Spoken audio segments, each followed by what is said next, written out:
ஆண்டவருக்குள் பிரியமான அன்பு சகோதர சகோதரிகளே, உங்கள் ஒவ்வொருவரையும் இந்த அருமையான ஆசீர்வாதமான வேளையில் வார்த்தையினுடைய அந்த ஒளியில் சந்திப்பதில் பெரும் மகிழ்ச்சி அடைகிறோம். நம்ம எந்த சூழலிலும் ஆண்டவருக்குள் நாம் நிறைவான ஒரு மகிழ்ச்சியோடு இருக்க வேண்டும். ஆண்டவருக்குள்ளே நம்ம ஒரு நிறைவான ஆசீர்வாதத்தை எதிர்நோக்கி இருப்பவர்களாக பயணிக்க வேண்டும் என்பதற்கு என்ற வாசகங்கள் நமக்கு ஒரு உறுதுணையாக இருக்கிற. பாருங்கள், நற்செய்தி வாசகத்தில் நம்ம பார்த்தோம், இங்கே ஒன்றுமே இல்லாத ஒரு நிலை. இயேசு சுவாமி என்ன இருக்கிறது என்று சோதிப்பதற்காகவே கேட்கிறார். அவர்களுடைய வாயிலிருந்து வருகிற வார்த்தை, இயேசுவோடு கூட பயணிக்கிறவங்க, இயேசுவோடு இருந்தவங்க, இயேசு செய்கிறதை பார்க்கிறவங்க, ஆண்டவருடைய அற்புதங்களை அறிந்தவங்க, இருந்தாலும் அவர்களுக்கு அந்த சூழலில் யோசிக்கக்கூடிய மனநிலை எப்படி இருக்குன்னா, நமக்கு ஒன்றுமில்லை, இந்த ஒன்றுமே இல்லை என்கிற ஒரு மனநிலை. இவ்வளோ பேருக்கு கொடுக்க முடியுமா? அதாவது ஒரு இயலாத ஒரு மனநிலையை வெளிப்படுத்தக்கூடிய ஒரு சூழல். அந்த இது முடியாது. நமக்கு பல பேர் அப்படி தான். அதான் ஏற்கனவே நான் கூறியிருக்கேன், நம்ம பேசும்போதே, நம்ம ஒருத்தரோடு உரையாடும் போதே நம்முடைய வாயிலிருந்து அடிக்கடி வருகிற வார்த்தை இல்லை இல்லை அப்படிங்கிற வார்த்தை வந்துகிட்டே இருக்கும். ஒருத்தவங்க ஏதாவது சொல்லுவாங்க, அது இல்லை பிரதர் அப்படின்னுவோம், அது அப்படி இல்லை அப்படின்னுவோம். இது நமக்கு இயல்பாக உள்ளுக்க ஊறி போய் கிடக்கு. இந்த இல்லைங்கிறது ஒரு நெகட்டிவிட்டின்னு சொல்லுவாங்க. இது சீடர்கள் மத்தியில் இருந்துச்சு. அதனால தான் ஆண்டவர் கேட்குறாரு, உன்னால் முடியும் நம்புறியா? ஆண்டவரே, நீங்கள் நினச்சா முடியும் அப்படின்னு சொல்கிற அந்த வாய் வரல அவங்களுக்கு. அப்போ கடவுள் இன்றைக்கி நம்மக்கிட்டையும் எதிர்பார்க்குறார், இந்த சூழலில் நீ எப்படி யோசிக்கிற. அப்போ இன்றைக்கி முதல் வாசகத்தை பார்க்குற போது பாருங்கள், முன்னாடி இருந்ததை விட இயேசுவை கொண்டுட்டு திரும்பவும் அதே பிரச்சனை. இயேசுவை கொன்று போட்டார்கள். மீண்டும் இயேசுவுக்கு பிறகு சீடர்களையும் கொல்வதற்காக துடிக்கிறாங்க. அவங்க கைது செய்கிறாங்க. அப்போ இயேசு ஒருவர் மட்டும் இருந்தார், அதனால் அவரை இயேசுவை மடக்கிட்டாங்க. இப்போது நிறைய பேர் சேர்ந்து கொண்டாங்க.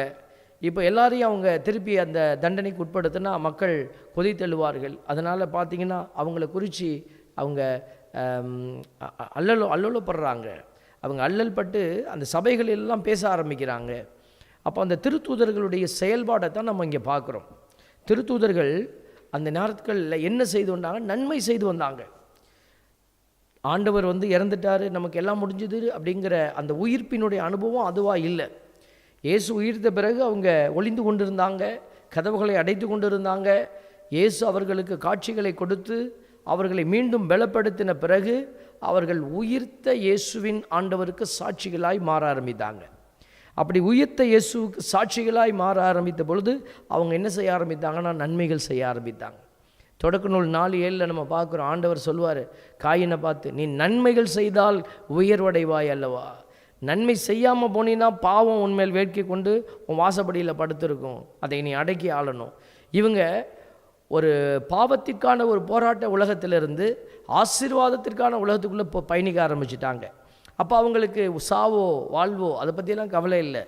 இந்த உலகத்தினுடைய பெருமை, இந்த உலகத்தினுடைய பற்று, இதை குறித்து அவங்களுக்கு கவலை இல்லை. அவங்களுடைய பயணம் ஒரு ஃப்ரீ பேர்டு என்று சொல்லக்கூடிய ஒரு சுதந்திரமான பறவை எப்படி வானத்திலே சிறகடித்து பறக்குமோ அதே போல் அவர்கள் என்ன செய்தாங்க? இக்கட்டான சூழல்கள், வேதனையான சூழல்கள் இருந்தபோதெல்லாம் அவங்க என்ன செய்தாங்க? சிறகடித்து பறக்க ஆரம்பித்தாங்க. திருத்தூதர் பணியில் பார்க்குறோம் 2:42 திருத்தூதர் கற்பித்தவற்றிலும் நட்புறவிலும் அப்பம்பிடுவதிலும் இறைவேண்டலிலும் உறுதியாய் நிலைத்திருந்தார்கள். மக்கள் அனைவரிடமும் அச்சம் நிலவியது. இப்போ மக்கள் எல்லாம் திருத்தூதர் கற்பிக்கிறதுலெல்லாம் அவங்க ஒன்று சேர்றாங்க. திருத்தூதர் கற்பித்ததை அவங்க உள்வாங்குறாங்க. அப்போ செயல்பட ஆரம்பித்தாங்க.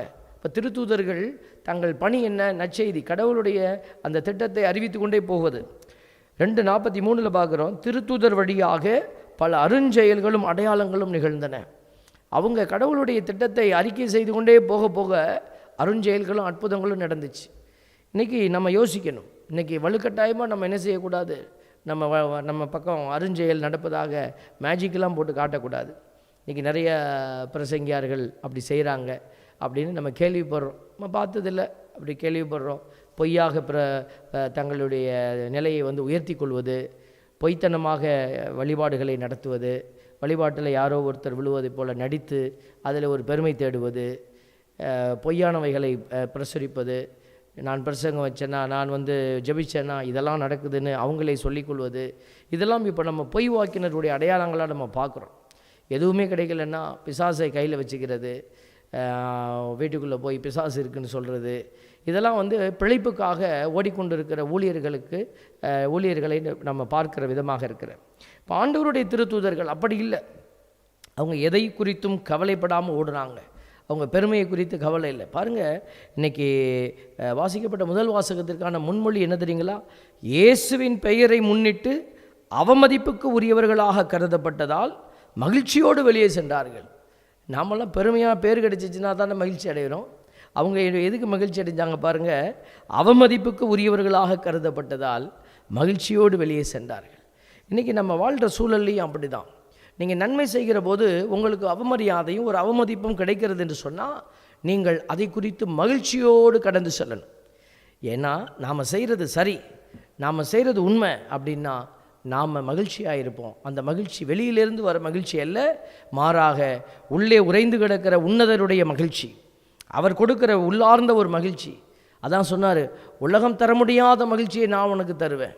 உலகம் தரக்கூடிய மகிழ்ச்சி வெளியிலிருந்து வரக்கூடிய மகிழ்ச்சி, அது போயிடும், அது மாயை, அது நிலைத்து நிற்க முடியாது. ஆனால் ஆண்டவர் கொடுக்கிற இந்த மகிழ்ச்சி உள்ளிருந்து வெளியே வருவது, அதை யாராலையும் எடுக்க முடியாது. அதைத்தான் அவர்கள் செய்து காட்டுறாங்க. 4:7 திருத்தூதர் பணியில் அவர்கள் திருத்தூதர்களை நடுவில் நிறுத்தி, நீங்கள் எந்த வல்லமையால் அல்லது எந்த பெயரால் இதனை செய்தீர்கள் என்று வினவினார். சொல்கிறாங்க, இயேசு ஆண்டவருடைய பெயரால் செய்கிறோம். அப்போ அவங்கக்கிட்டேருந்து உள்ளே இருக்கிறது யார்? இயேசு ஆண்டவர்.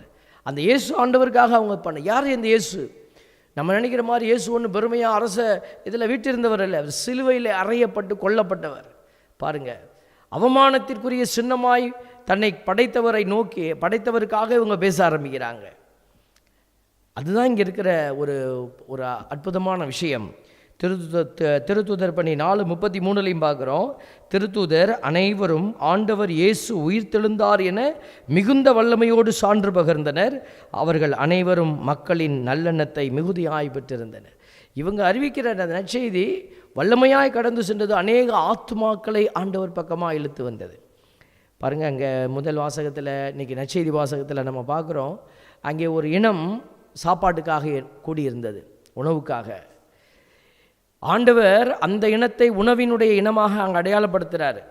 ஆனால் இங்கே உணவுக்காக கூடுகிற கூட்டம் அல்ல, மாறாக வானக விருந்தாக இறங்கி வந்த இயேசுவுக்காக கூடுகிற கூட்டம். இன்றைக்கி நாமளும் யோசித்து பார்க்கணும், நாம் ஆண்டவருக்காக கூடின கூட்டத்தில் நிற்கிறோமா, அல்லது இங்கே வந்தால் நமக்கு சோறு கிடைக்கும், நமக்கு மதிப்பு கிடைக்கும். நிறைய கிறிஸ்தவங்க நம்ம அப்படித்தான் இருக்கிறோம். நமக்கு இந்த கோயிலில் ஒட்டிக்கிட்டு இருக்கிறோன்னா அங்கே ஒரு பொறுப்பு கிடைக்கணும், அங்கே ஒரு அதிகாரம் இருக்கணும். அதை எடுத்துட்டிங்கன்னா அந்த கோயிலை விட்டு ஓடிடுவாங்க அவங்க. அப்புறம் அந்த பங்கு கோயிலுக்கு போக மாட்டாங்க. ஃபாதர் அந்த பொறுப்பை எடுத்துட்டாருன்னா, ஏன்னா அவங்க அதிகாரத்துக்கு தான் உட்பட்டவங்க. ஒரு சில பொறுப்புகளிலிருந்து எடுத்துட்டிங்கன்னா அவங்க ஓடி போயிடுவாங்க.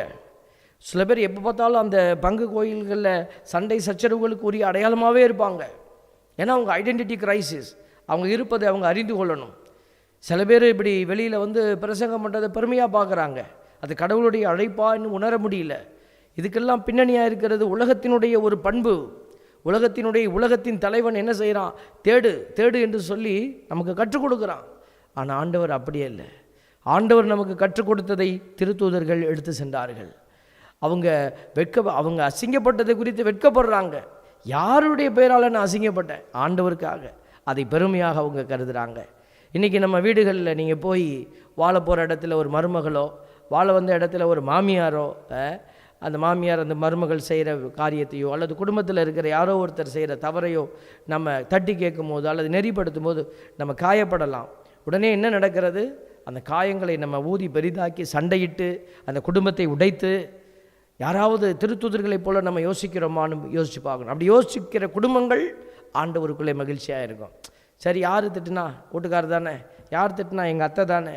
யார் பேசிவிட்டா? மருமவ தானே. சரி போ அப்படின்னு போகிற குடும்பங்கள் இன்றைக்கி வளர்ந்துருக்குது. அந்த குடும்பங்களுடைய பிள்ளைகள் செய்த சாட்சிய வாழ்க்கை, அவங்க உள்ளே வாழ்ந்துக்கிட்டு இருக்கிற சாட்சிய வாழ்க்கை, அவங்க உள்ளே செய்த தியாகங்கள் வெளியில் தெரியாது. ஆனால் ஆண்டவர் அந்த குடும்பத்தை எடுத்து நிறுத்தி இருக்கிற அந்த நிலையிலிருந்து நாம் அறிந்து கொள்ள முடியும், அந்த குடும்பங்கள் திருத்தூதருக்கு ஒப்பான வாழ்க்கை வாழ்ந்து கொண்டு இருக்கிறார்கள்.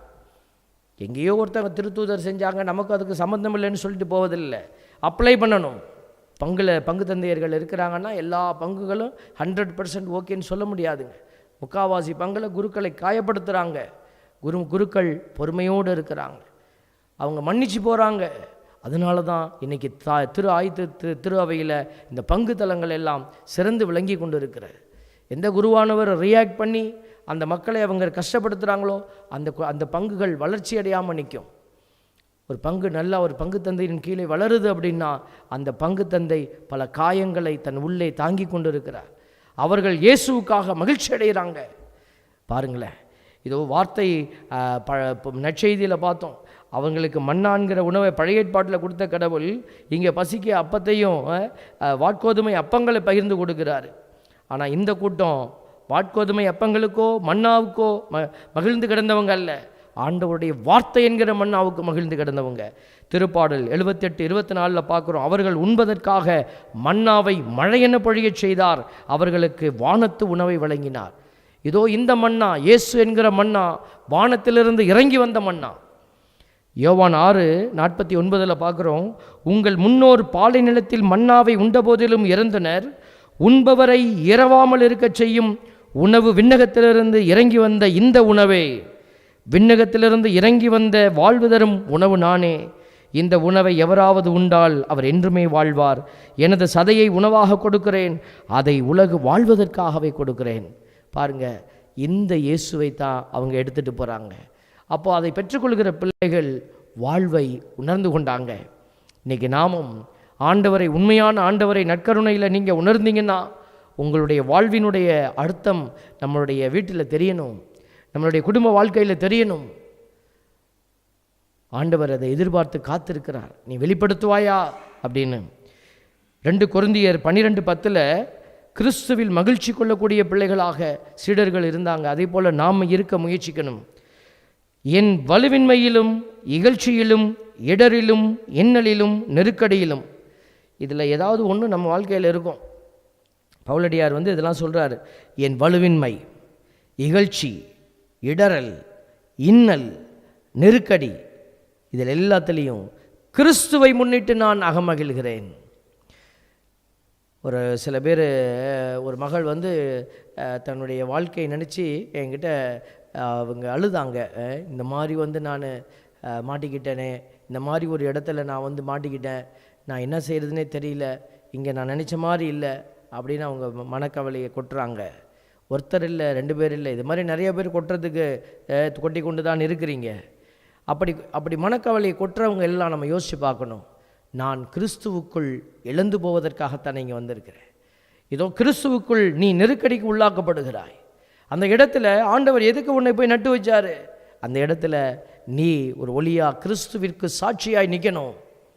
நீ கரங்களை உயர்த்தி, திருத்தூதர்கள் என்ன செய்தாங்க?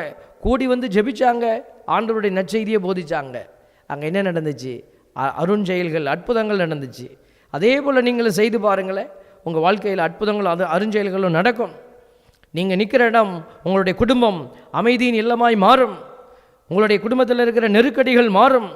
உன் கணவன் பிடிக்கப்பட்டு கிடக்கிற அந்த இறுக்கமான பிடிப்பு நிலையிலிருந்து வெளியே வருவார். உன் மனைவி வெளியில் வருவாங்க, உன் மாமியார் வெளியில் வருவாங்க. அப்போ யார் அங்கே போராடுவது? யாராவது ஒருத்தர் அந்த வீட்டுக்குள்ளிருந்து ஆண்டவருக்காக எழுந்து நிற்கிற பொழுது, ஆண்டவரில் மகிழ்ச்சி கொண்ட பிள்ளையாய் நீங்கள் நிற்கிற பொழுது, அந்த குடும்பம் மிகுதியான பலனை கொடுக்கிற ஆசீர்வாதங்களாக மாறும். ஆண்டவர் மகிழ்வோடு கொடுத்தார், கவலையோடு இல்லை, மகிழ்ச்சியோடு இந்த 5 அப்பங்களையும் 2 மீனையும் பகிர்ந்து கொடுத்தாரு. எத்தனை கூடைகளில் எடுத்தார்கள்? 12 கூடைகளில் எடுத்தார்கள். இதுதாங்க நிறைவின் அடையாளம். நீங்களும் ஆண்டவருடைய பெயரால் கொடுத்து பாருங்க. ஆண்டவர் அதுக்கு தான் நம்மளை அழைச்சிருக்கிறார். எதற்கு உன்னை ஆண்டவர் பெயர் சொல்லி அழைச்சார்? வேதோ பவுலடியார் சொல்கிறது போல், உன் வலுவின்மையில், உன் நிகழ்ச்சியில், உன்னுடைய அவமானத்தில், உன்னுடைய நெருக்கடியில், உன்னுடைய இன்னலில், எல்லா சூழல்லையும் நீ என்ன செய்? கிறிஸ்துவை சார்ந்திரு. ஆண்டவருடைய வார்த்தை, கிறிஸ்துவை முன்னிட்டு நான் அகமகிழ்கிறேன். ஆண்டவர் எனக்கு இந்த இடத்துல இடம் கொடுத்துருக்கிறார். அவங்க என்னை காயப்படுத்தும் போது நான் ஆண்டவருக்காக அதை ஒப்புக் கொடுக்கிறேன். அவர் சிலுவையில் காயப்பட்ட பொழுது, இதோ நீ தெய்வத்தின் மகனாயிருந்தா, கடவுளின் பிள்ளையாக இருந்தா இறங்கி வாயா என்று அவர்கள் சவால் விட்டார்களே. அப்படித்தானே உனக்கும் அந்த அவமானங்கள். அப்படிப்பட்ட அவமானங்களில் எல்லாம் நீ பொறுமையாயிரு. ஆண்டவருக்கு அதையெல்லாம் நீ மகிழ்ச்சியினுடைய அடையாளமாய் கொடு. திருத்தூதர்கள் அப்படி தான் கொடுத்தாங்க. பாருங்கள், முதல் வாசகத்தில் அவங்களுக்கு என்ன கிடைச்சது? கடைசியாக அவர்கள் நைய புடைத்து அப்படிங்கிற வார்த்தை வருது பாருங்களேன். பின்பு அவர்கள் திருத்தூதர்களை அழைத்து அவர்களை நைய புடைத்து. நைய புடைத்துனா என்ன? அடித்து அனுப்பி விட்டாங்க. அடிக்கிறாங்க, போட்டு அடிச்சிருப்பாங்க. நமக்கு இது இது இது கேட்கும் போது எப்படி இருக்குது? நைய புடைத்துனா ஒரு வார்த்தை, அப்படி பைபாஸிங் வார்த்தை. பின்பு அவர்களை நைய புடைத்து இயேசுவை பற்றி பேசக்கூடாது என்று கட்டளையிட்டு விடுதலை செய்தனர் அப்படின்னு சொல்லிடுறோம். இந்த வார்த்தையை நீங்கள் தியானித்து பாருங்கள் என் அன்பு பிள்ளைகளே. நைய புடைத்துனா அடிச்சுட்டு அடி வாங்கிட்டு வெளியில் வர திருத்தூதர்கள் எப்படி பிஹேவ் பண்ணணும்? அவனை உண்டு இல்லைன்னு பண்ணுறேன், அவன் தான் என்னை அடித்தான், அவனை பிடி இவனை பிடி, இப்படிலாம் திட்டம் போட்டிருக்கணும். நம்ம அப்படி தானே திட்டம் போடுறோம். குடும்பத்தை உடனே சிதைக்க என்னையை அவர் அடிச்சிட்டார், என்னையே மனைவி திட்டா, என்னுடைய மாமியார் என்னையை பேசிட்டாங்க, இந்த குடும்பத்தை நான் ஒன்று சும்மா விட மாட்டேன். பாருங்கள், நம்ம இப்படி இல்லை ரியாக்ட் பண்ணுறோம். இவங்க எப்படி ரியாக்ட் பண்ணாங்க பாருங்கள். இயேசுவின் பெயரை முன்னிட்டு அவமதிப்புக்கு உரியவர்களாக கருதப்பட்டதால் திருத்தூதர்கள் மகிழ்ச்சியோடு தலைமை சங்கத்தை விட்டு வெளியே சென்றார்கள். நீங்களும் அப்படி போகிறதுக்கு தகுதி உள்ள பிள்ளைகளாக அவங்கள மாற்றணும். பிள்ளைகளே, இதோ நாம் எல்லாருமே ஆண்டவருக்குள்ளே மகிழ்ச்சி அடைகிற பிள்ளைகளாக மாறுகிற போது ஆண்டவர் உண்மையான ஒரு விடுதலையை உங்களுக்கு வாய்க்க பண்ண போகிறார். நீங்கள் இருக்கிற இடத்த அவர் ஆசீர்வாதமாக மாற்றி உன்னை அந்த இடத்துல ஒரு சாட்சியாக எழுப்பி நிப்பாட்டுவார், திருத்தூதர்களைப் போல. பாருங்கள், தானியேல் 10வது நூல் அதிகாரத்தில் தானியேல் புத்தகத்தில் வாசிக்கிறோம் 17வது இறைவசனத்திலிருந்து, என் தலைவருடைய ஊழியனாகிய நான் என் தலைவராகிய உம்மோடு உரையாடுவது எப்படி? ஏனெனில் நான் வலிமை எழுந்து விட்டேன், என் மூச்சும் அடைத்து கொண்டது. அவர் பலவீனத்தை வெளிப்படுத்துகிறார் தானியேல். அப்பொழுது மனித சாயல் கொண்ட அவர் மறுபடியும் என்னை தொட்டு வலுவூட்டினார். அப்போ பாருங்கள், கடவுள் மனித சாயலில் அப்போவே பழைய ஏற்பாட்டிலேயே வெளிப்படுத்தப்பட்ட விஷயம் இது. மனித சாயல் கொண்ட அவர் என்னை தொட்டு வலுவூட்டினார். மேலும் அவர், மிகுந்த அன்புக்குரியவனே அஞ்சாதே, உனக்கு சமாதானம் உண்டாவதாக, திடம் கொண்டு துணிவாயிரு என்றார். இவ்வாறு அவர் பேசிய போது எனக்கு துணிவு உண்டாகி, என் தலைவர் பேசட்டும், ஏனெனில் நீர் எனக்கு வலுவூட்டினீர் என்றேன். கடவுள் பாருங்க, பழைய ஏற்பாட்டு காலத்திலிருந்து இதை தான் செய்துட்டு இருக்கிறாரு. தன் பிள்ளைகளுக்கு அவர் வலுவூட்டுகிறார். அப்போ மட்டும் இல்லை, திருத்தூதர்களுக்கு மட்டும் இல்லை, இன்றைக்கும் ஆண்டவர் அதை செய்து கொண்டே இருக்கிறார். என் அன்பு பிள்ளைகளே, அப்போ நாம் என்ன செய்யணும்? ஆண்டவரை குறித்து நம்ம போய் எந்த சங்கத்தில் அறிக்கை செய்கிறது? நமக்கு ஒரு சங்கமும் இல்லை. எங்கே பிடிச்சிட்டு போனால் இயேசு அறிக்கை செய்யலாம், வீட்டுக்குள்ளே உட்காந்துக்கிட்டு எங்கே அறிக்கை செய்கிறது? வாய்ப்பு கிடைத்தாலும் கிடைக்காது விட்டாலும் ஆண்டவரை குறித்து நம்ம அறிக்கை செய்யணும். ஆண்டவரை நீ அறிவி, ஆண்டவருடைய நற்செய்தியை அறிவிக்க அப்படின்னு பைபிள் சொல்லுது. நம்ம வீடுகளில் நீங்கள் என்ன செய்யணும்னா, கை உயர்த்தி துதித்து ஆண்டவருடைய பெருமைகளை பறைசாற்றுங்க. பாருங்கள், சீராக்கின் ஞான நூல் 50:22, இப்பொழுது அண்டத்தின் கடவுளை போற்றுங்கள், எல்லா இடங்களிலும் அரியன பெரியன செய்பவரை, பிறப்பிலிருந்து நம் வாழ்வை மேன்மைப்படுத்துபவரை, தம் இரக்கத்திற்கு ஏற்ப நம்மை நடத்துகிறவரை புகழுங்கள். இதை தான் நம்ம செய்யணும். நம்ம வீட்டில் உட்காந்து நமக்கு எல்லா நன்மைகளையும் கொடுத்தவர் அவரை நீங்கள் துதிங்க. துன்ப நேரம் சோர்ந்து விடாதேன்னு சொன்னவரை துதிங்க. இஸ்ரவேலே பயப்படாதே, உனக்கு ஜீவ கிரீடத்தை நான் வைப்பேன் என்று சொன்னவரை துதிங்க. அப்படி துதித்து நீங்கள் வீட்டில் பறைசாற்றுகிற போது நீங்கள் நினைக்கலாம், 4 செவத்துக்குள்ளே தானே நான் பேசிக்கிட்டு இருக்கேன்.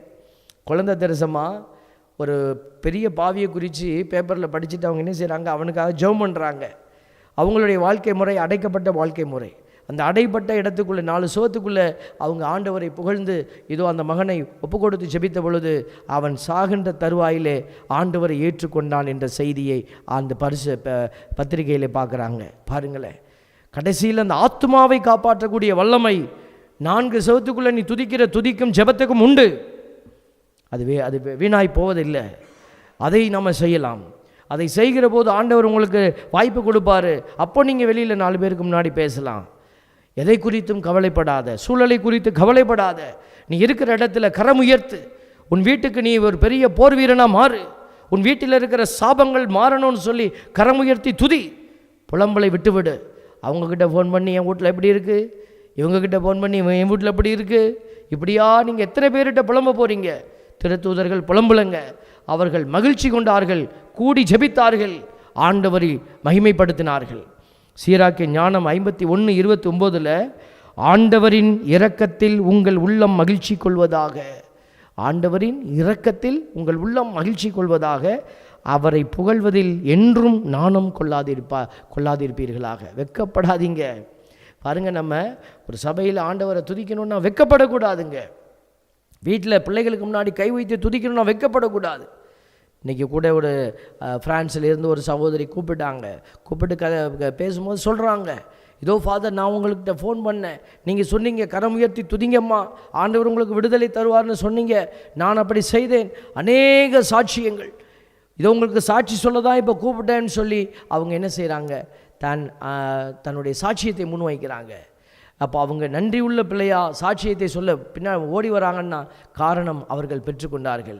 அவங்க ஒன்றுமே செய்யலை, வீட்டில் உட்காந்து அவங்க ஆண்டவரை பறைசாற்றுறாங்க, ஆண்டவர் செய்த நன்மைத்தனங்களை பறைசாற்றுறாங்க. உன் வாயை விட்டு போகிற ஒரு வார்த்தை எதுவும் பலனில்லாமல் அது செயல்படாமல் கிடக்காது. அது கண்டிப்பாக எங்கோ ஒரு இடத்துல செயல்படும். நன்மையான வார்த்தையாக இருந்தால் அது மக்களை அது உயர்த்தி ஆசீர்வதிக்கும், அது எழுப்பி கட்டும். அதே தீமையின் வார்த்தையாக இருந்தால் கட்டப்பட்டிருக்கிற வீட்டை இடிக்கும். அந்த சாபம் நம்ம தலையில் வந்து விழுவோம். அதனால தான் சொல்கிறோம், நீ இடிக்கிற பிள்ளையா இல்லை, கட்டுகிற பிள்ளையா எழும்பு. ஆண்டவர் உன்னை அதுக்கு தான் கூப்பிட்டுருக்கிறாரு. இதோ இந்த அருமையான நாளில் ஆண்டவருடைய உயிர்த்த இயேசுவின் அனுபவத்துக்குள்ளே போகிறதுனா என்ன?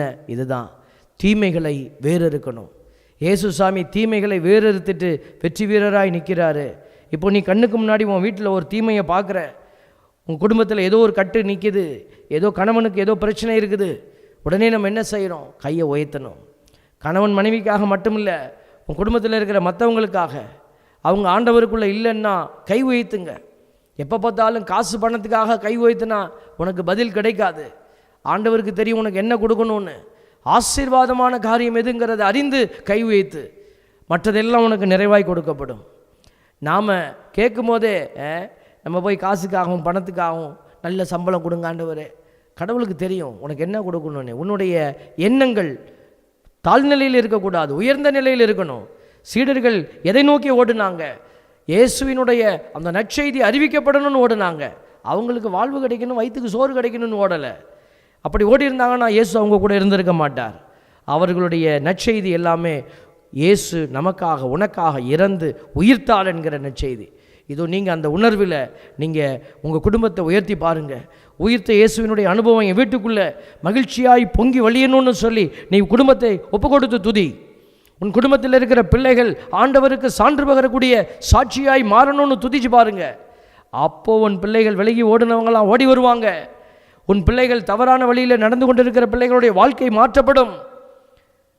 ஆண்டவரே, என் பிள்ளைக்கு நல்ல இப்படி ஊதாரியாக சுற்றுறான் ஆண்டவரே, என் பிள்ளைக்கு ஒரு நல்ல கல்யாணம் பண்ணி வைங்க, நல்ல பொண்ணு பார்த்து, நல்ல புருஷன் பார்த்து, நல்ல வேலை கொடுங்க. பாருங்கள், உன் எண்ணம் பூரா கீழே கிடக்கு. ஆண்டவர் உதவி செய்ய முடியாது.